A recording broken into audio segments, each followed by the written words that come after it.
जय हिंद, जय झारखंड। आज हम लोग चंद्रमा के बारे में पढ़ेंगे। जैसा कि थंबनेल में आप लोग को पता होगा या देखे होंगे कि आखिर जो चंद्रमा में दाग दिखाई देता है वह दाग होने का क्या रहस्य है, उसके बारे में आज हम लोग पढ़ेंगे और जानने समझने की कोशिश करेंगे कि वास्तव में यह दाग दिखता है तो आखिर दाग है या नहीं है। चलिए तो इसको हम लोग जानने की कोशिश करेंगे और इसे जानने से पहले हमें थोड़ा बहुत सौरमंडल के बारे में भी जानना जरूरी है। तो चलिए स्टार्ट करते हैं। देखिए, ये हमारा सूर्यमंडल है, इसमें सूर्य है और इसके बाकी जो 8 ग्रह हैं वो अपने इलेक्ट्रिकल पाथ में घूमते हैं। तो सबसे नज़दीक में है बुध ग्रह, उसके बाद है शुक्र, उसके बाद पृथ्वी, उसके बाद मंगल, बृहस्पति, शनि, अरुण, वरुण। तो बेसिकली जो चंद्रमा में दाग दिखाई देते हैं वह इस क्षुद्र ग्रह के कारण दिखाई देते हैं। ये जो पृथ्वी के बाद मंगल ग्रह है और बृहस्पति ग्रह है, इन दोनों ग्रहों के बीच में बहुत सारे लगभग करोड़ों की संख्या में एस्ट्रॉयड रहते हैं जो इसी पाथ एस्ट्रॉयड जो है इसी पाथ में घूमते हैं, जिसे हम लोग एस्ट्रॉयड बेल्ट कहते हैं अंग्रेजी में। तो ये जो क्षुद्र ग्रह है, जब ये मंगल ग्रह अपने एक्सिस पे यानी अपने पाथ पे और ये इस इलेक्ट्रिकल पाथ पे घूमता है मंगल ग्रह, और बृहस्पति ग्रह भी वैसे ही अपने एक्सिस पे और अपने इलेक्ट्रिकल पाथ पे जब घूमता है तो उसके कारण जो है ये छोटे छोटे क्षुद्र ग्रह को अपनी ओर खींचता है।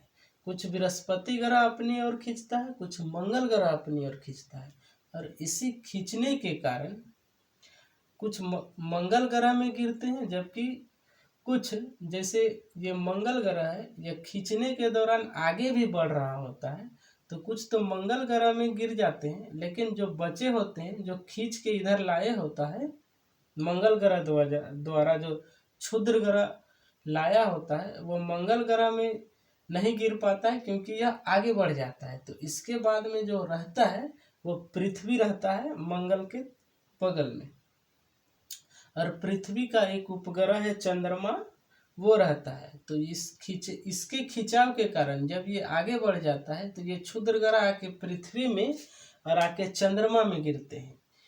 जब पृथ्वी में गिरते हैं तो पृथ्वी का वायुमंडल का परत बहुत बड़ा होता है और बहुत मोटा होता है, जिसके कारण पृथ्वी में गिरने से यह पृथ्वी के वायुमंडल में ही जलकर राख हो जाते हैं, जिसे हम लोग टूटता हुआ तारा कहते हैं।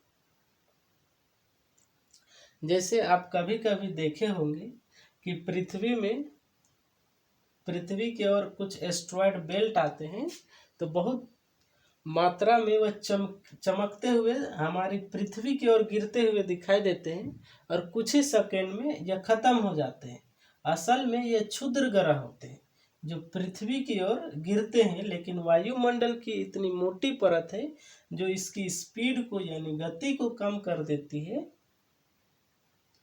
और इस गति को कम करने के साथ साथ इसको वायुमंडल जला देती है और उसे राख बना देती है। हालांकि आज से करोड़ों साल पहले एक इजिप्टा नामक बहुत बड़ा क्षुद्र ग्रह पृथ्वी में गिरा और जो वायुमंडल की परत है वह इसे जला नहीं सकी, और यह जब गिरा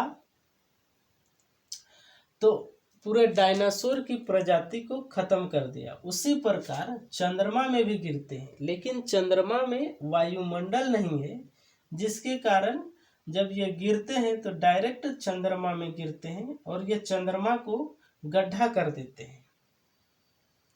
अब जब ये चंद्रमा गड्ढा हो जाती है तो जब सूर्य की रोशनी इस पे पहुंचती है तो चंद्रमा गड्ढा होने के कारण कुछ जगहों पर जहां उल्का पिंड गिरा होता है वहां गड्ढा हो जाने के कारण सूर्य की रोशनी पहुंच ही नहीं पाती। अब जब सूर्य की रोशनी उसमें पहुंच नहीं पाती है तो वह जो गड्ढा जगह है वह अपने ऑटोमेटिक है कि वहाँ अंधेरा दिखेगा, और जब हम लोग सूर्य पृथ्वी से देखते हैं तो यह दिखता है कि वहाँ कुछ दाग है, लेकिन असल में वहाँ कुछ दाग नहीं होता है, जबकि वह परछाई होता है। किसका परछाई होता है? तो पृथ्वी कहते हैं। चंद्रमा की ही कुछ जगह गड्ढे होते हैं, उसकी परछाई होती है, क्योंकि वहाँ सूर्य की किरणें नहीं पहुँच पाती है। तो आशा करते हैं कि ये टॉपिक आप लोगों को समझ में आया होगा। नेक्स्ट टॉपिक हम लोग चंद्रमा के बारे में पढ़ेंगे, उसके बारे डिटेल जानने की कोशिश करेंगे। आज के लिए इतना ही। जय झारखंड, जोहार झारखंड।